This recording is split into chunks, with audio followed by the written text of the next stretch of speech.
Good day, gamers! Welcome once again to another Game Master Dave's live show where we talk about games or just about anything else. So let's level up! All right, so we got lots of cool, exciting things happening. Ginger had our friend Chris over today. They played some Ingenious, some Mahjong. What else did you guys play? You play anything else? Last night we played Wingspan. They played Wingspan a couple times last night. Hey, Bill, nice to see you. Hi, Bill. And so they had a wonderful time. I was reading for my class this. I'm at Empire State College right now. I'm taking my second of the last 9 classes I have to take. Busy. Got to read a lot tomorrow. Got to write a paper. I'm actually off from the post office tomorrow. I can't believe it. We've been forced in, so short-staffed for the longest time. Been forced in a lot. So finally, I get a day off. But I'll be reading and writing a paper. But it is what it is. And Bill is back in school too. So Bill has been taking 2 classes, I think, this semester. So he is twice as busy as I am. Anyway, I have also gotten a chance to play some Stratomatic Baseball. I've been playing some Dominions 5, still doing a really long campaign with that. That's been fun. We've had some technical glitches, but it is what it is. And let's see, there's another game that I've been playing too. I played some World War II Deluxe, I think, and I'm going to be playing some. What are we playing? We're playing Silver Bayonet soon. Silver Bayonet looks like a really complicated Vietnam game, so that looks very interesting. I really need to think about something for like a stand or something for my phone. So join us on Patreon or donate $1 on PayPal or YouTube. You'll see that at the links when this shows up on my YouTube channel, which is Game Master Dave. You can check out the YouTube channel there. Thanks for joining us, everybody, whether you saw this live here on Twitch or actually it stays on Twitch for 2 weeks. I'm also planning for Octocon coming up October 23, 24, booking some Game Masters. It's going to be a little bit of a hybrid event. Some events are going to happen at the library and some events are going to happen online. The library should be posting the website of that within the next week or 2. I'll be sure to make sure that is in all of my... Library. Oh, Bethpage Library, Bethpage, New York. Thank you. Oh, I forgot to print out my little advertisements. That's okay. So let's take a look at some of the stuff I'm doing for World War I, some of the books that I'm reading. And if you have any upcoming events, that would be great too. We are starting to plan the Long Island Tabletop. It's a 1-day event next year in April at the Cradle of Aviation Museum, April 9. So Long Island Tabletop Expo. And that's going to be April 9 next year. I'm also going to be at the LI Who event in November, and we are also still trying to plan Fat Dog. So there's a bunch of stuff still happening. Very exciting things. Okay, so here we go. Check out these books that I got for my World War I class. Yes, I will most likely be reading 80% of all of this material you see right here as time goes by. I got the Guns of August. I got the Outbreak of World War I. I've got the First World War by John Keegan, which I don't think I've ever read, but John Keegan is a well-known historian. I've seen some of his... I saw his Civil War. I think he had a Civil War series, which was very good. Eye Deep in Hell with Trench Warfare, America in the Great War, Ernest Hemingway's, of course, Farewell to Arms, very popular. Yes, Bill, they are very thick books. The First World War, we got here, I think the pile I just made on the chair is going to fall. The Pity of War, look at this puppy. This is by Niall Ferguson. No pictures. Well, imagine that. A couple maps maybe. And Ring of Steel. Yeah, so Bill, that's right. You said you had a lot of reading. Well, this is history, dude. So, history's just like read. Oh, look, very few pictures in this one too. Nuts. Anyway, luckily I don't have to read this whole Ring of Steel book. Thank goodness. Only portions of it. So the game we were talking about, the reason why I have been showed you all those books and talked about Empire State College and the World War I class that I'm taking is I know I've done this game before, but I was reading just this past week, and I'm reading about all the negotiations. Otto von Bismarck was around in Germany, and he was like a huge diplomacy guy, and he kept the peace essentially in Europe after the wars in 1871. He kept the peace between 1871 and the early 20th century basically by promoting diplomacy. pardon me, that countries should talk, and let's not bring us to the brink of war. Let's use diplomacy as almost like a warfare kind of thing, right? We can do the hard negotiations to prevent warfare. And so what's interesting is that one of my old-time favorite games, is not much of a favorite game anymore, and I'll tell you why in just a second. But one of my favorite games when I was in high school and college is a game called Diplomacy, and I'm sure most of you have heard of it. It is an old-time Avalon Hill game. Diplomacy came out in 1959. Check that out. 1959. Crazy. Overall rank out of 100,000 games in BoardGameGeek.com. This information is from BoardGameGeek.com. It is rated 632. Out of war games, it's 242, and out of strategy games, it's 488. 7.0 on the difficulty scale. So you would think a war game would be really difficult. But look, it only has a couple pieces on the board. It's really not that difficult of a game. I'm sorry, the difficulty should be down here for weight. It is heavily weighted. But 7.0, we like to say anything over 6.5 is good. Now, I will tell you the reason why this game is not an 8 or an 8.5. It's because it is amazingly frustrating, and if you play with your friends, at the end of this game, you'll have no more friends. That's basically the bottom. Powers of post-Victorian Europe cooperate and clash to become master of the continent is essentially the rundown. It's 2 to 7 players. Ages 12 plus. It's 360 minutes, and that is about right if you play a full game with 7 players. You can play with 2 players. It's not very good. It's basically refighting World War I, and it's basically like a chess match. And to be honest with you, playing chess would be better. Alternate Aims, Deluxe Diplomacy, Diplomacy 50th Anniversary Edition, so on and so forth. Designer is Alan B. Kahlhammer, and there's a bunch of different artists there you have. And the Avalon Hill Game Company is still producing it, but the Avalon Hill Game Company has been purchased by Hasbro, just so you know. So it's still being produced, actually, this game. And it's had updated pieces. When I was a kid, I had wooden blocks. That set was really neat. I like the wooden blocks one. This is probably the second set I got. And as you can see, it has been dearly loved or maybe despised. I'm not too sure. It's a little bit beaten up. So now that we got a couple other viewers too, let me know if you have played Diplomacy. The bottom line in this game is it is all negotiation. You'll notice I got a few more pieces out of the box here. Where is it, Ginger? I don't see a randomization type of piece here. I am so never playing that game with you. That's right, because I'll go into sergeant mode and freak everybody out. There's no dice in this game. No dice at all. Never. That's what Rich say here. It looks interesting. Never reply. Go to play this one though. Never going to play this one. I'm assuming that's what he's trying to say. Yeah, it's a tough one. I think it's great for conventions. Maybe now it's hard to get to the table. It really is. But here's the bottom line. It's all negotiation. There is almost never really any rules. Oh, you never really got to play this one. Oh, well, maybe we should play it, but we should sign an agreement that we stay friends after it's over. This is the one game where everything is negotiations and you need help to win the game, but you have to backstab somebody in order to win the game. So how do you do that? Basically, my strategy has always been to make friends with all of the players, and the strategy in winning is when to backstab them. That's basically it. So if everybody goes into the game realizing you're going to get backstabbed, then I guess maybe you might retain at least one friend at the end of the game. But the whole purpose of the game, as you can see, it is Europe. And it is the World War I nations, because Austria-Hungary no longer exists, so you can see that. You have England, you have France, you have Germany, you have Austria-Hungary, you have Turkey, and you have Russia. All right, the next most important thing to know about the game is these black dots. These are supply centers. So every nation except Russia starts with 3 supply centers, and that means they can support 3 pieces on the board, whether they are a navy, signified by an anchor, or an army, signified by a star in this set.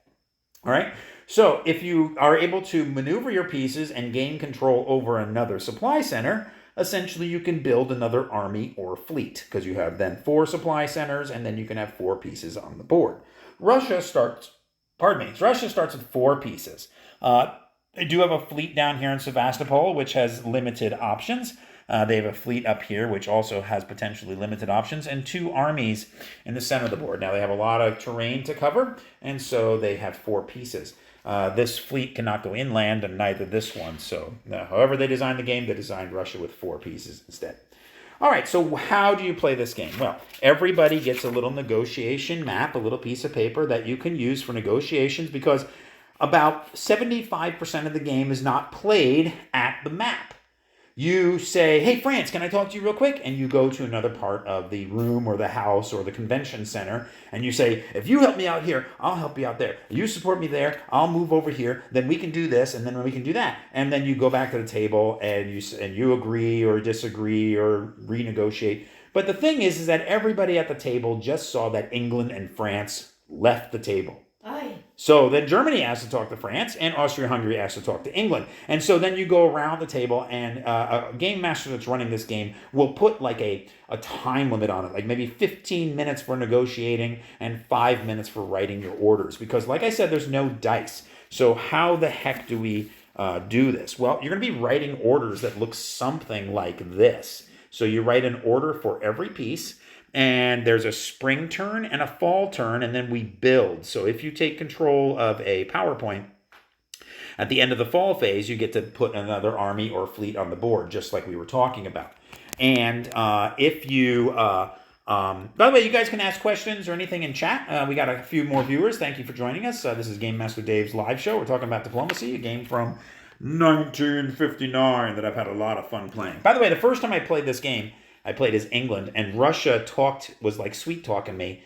And in one turn, he was like moving Russian fleets over here. And in one turn, I didn't really know how to play the game. He told me to attack France, so here I am attacking France. And then a Russian fleet was in Edinburgh, and a Russian fleet was in Yorkshire, and he landed an army in Liverpool. And I was knocked out of the game in one turn, maybe 2 turns. And this is like 6 or 7 turns in. So I listened to the expert, and then I got backstabbed. Anyway, there's basically only 4 things a unit can do. They can move, they can support another unit, they can hold and do nothing, and they can convoy another unit. That's it. So you're going to write this order. So right here, this is for Turkey. Fleet Sevastopol moves to Romania. That's what that code means, okay? And then Army Ukraine supports Fleet Sevastopol to Romania, and Army Bulgaria supports Austria-Hungary Army Budapest to Romania. Okay, so we're going to talk about that in just a second. Supporting is... Oh, I knocked Italy's pieces out. Okay, so that's where the negotiation comes into, is where what they're going to do to support. Okay, here's the thing. You write your orders, and then you put them like in a box or a place in the table, all simultaneously. All orders are revealed simultaneously. And so that's when you find out, wait a minute, I talked to you, and you said you were going to support me there, and you didn't. I declare war on you. But then you really can't declare war on anybody, because the next turn you're going to need that same person. So it's like constant negotiations and alliances. And that was really what happened in World War I, was the alliance system is the reason why World War I basically started, as you probably know. Franz Ferdinand was killed in Sarajevo, and so it was discovered that maybe the Serbian government, or at least the assassins were of Serbian descent. So Austria-Hungary was going to invade Serbia, but Serbia was allied with Russia. So if they attack Serbia, then Russia will get involved in the conflict. And if Russia was going to get involved with the conflict, then Germany was going to get involved with the conflict. And France and Russia had an agreement. So then as soon as Germany and Austria-Hungary attacked Russia, France got into the war, and Germany attacked France. Italy stayed neutral for a year or two. And England was sort of a toss-up, actually. They weren't necessarily going to get into the war right away. But I will post my papers that I'm writing about that later. I'm not going to give you a whole World War I history right now. But the objective is, the whole point of what I'm trying to say, is alliances. You need to make alliances to survive in this game. But again, you're going to need to break alliances. So here basically is the bottom line. This is the Turkish move, so this would be revealed simultaneously. Fleet Sevastopol... I'm sorry. I'm sorry, it's Army Ukraine. Oh, this is. I was just giving examples, but Fleet Sevastopol could move to Romania. That's a Russian move. Okay, but now here's the thing. Here's what happens. This is why the reason why you need help. All right. So if Fleet Sevastopol wants to move to Romania, that's a good point because there's a PowerPoint there. Well, they better have talked to the Austro-Hungarian player because Austria-Hungary might have also moved to Romania. Remember, all moves are revealed simultaneously. So what happens is you just go off of pure ratios. That's why we don't have any dice. So this is 1 moving into Romania. This is 1 moving into Romania. 1 to 1, they both bounce back. So you just spent 15 minutes negotiating. You didn't negotiate right. You didn't talk to Austria-Hungary, or they disagreed, or whatever else. You did the move, and you basically wasted a move because nothing happened. All right, so I will give you another little example of something that can happen here now. All right, so let's say we have something like this, a little complicated. Let's say here. Let's say the a little bit more advanced.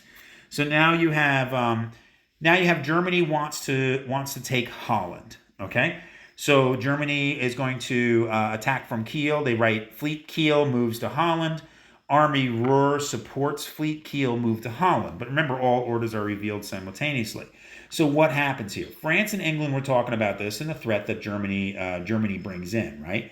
And so what could happen here is essentially England could move out, and then therefore that they would move in, right?